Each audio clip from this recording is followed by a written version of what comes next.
400 पार का है और विपक्ष ने हथियार बना लिया है कि आप संविधान ही बदल देंगे इतने बड़े मैंडेट के बाद। ये नारा नहीं है, ये 140 करोड़ देशवासियों का संकल्प है और ये संकल्प को देशवासी जी रहे हैं।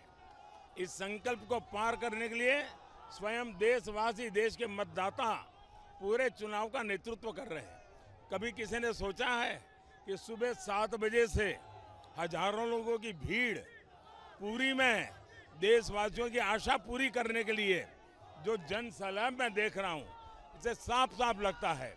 और जब आप तो न्यूज नेशन वाले हैं और हम नेशन फर्स्ट वाले हैं, तो हम तो नेशन फर्स्ट के लिए काम करने वाले लोग हैं। मेरा सवाल है कि पिछले 10 वर्षों में देश का आर्थिक उन्नयन हुआ है, राजनीतिक परिस्थिति बदली है और एक धार्मिक पुनर्जागरण सा देखने को मिल रहा है कि राम मंदिर बना, काशी कॉरिडोर, महाकाल कॉरिडोर, बाबा केदार का निर्माण।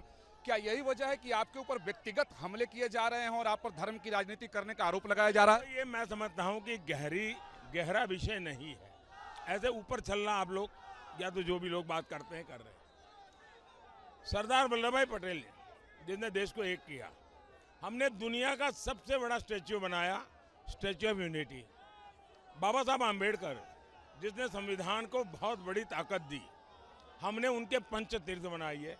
महात्मा गांधी की दांडी यात्रा, दांडी को इतने दिनों तक भुला दिया गया था, हमने दांडी में भव्य स्मारक बनाया। हमने बाबा साहब आम्बेडकर के पंचतीर्थ बनाए। मैं मानता हूं कि हमारे देश में 140 करोड़ देशवासी ऐसे हैं जिनके मन में इच्छा रहती है कि कभी 4 धाम यात्रा करनी है, कभी द्वादश ज्योतिर्लिंग जाना है, कभी माँ को गंगा में स्नान कराने के लिए जाना है। ये भारत के नागरिकों के हक है कि उनको व्यवस्था मिले। अगर वो जगन्नाथ जी में आते हैं तो उसको अच्छी रहने की व्यवस्था मिले, अच्छा खाने का प्रबंध मिले, उसको कनेक्टिविटी मिले, उसको इंटरनेट कनेक्टिविटी मिले, उसको अच्छे साफ सुथरे टॉयलेट मिले।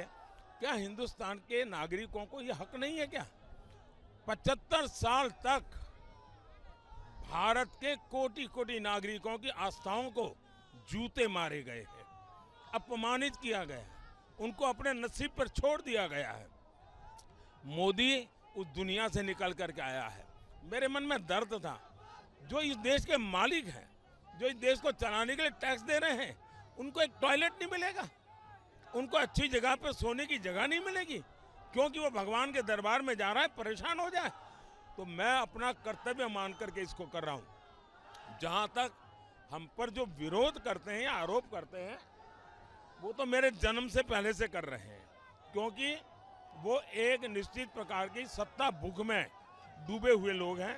वो मानते हैं कि उनकी प्राइवेट प्रॉपर्टी है, इनकी फैमिली की प्रॉपर्टी है।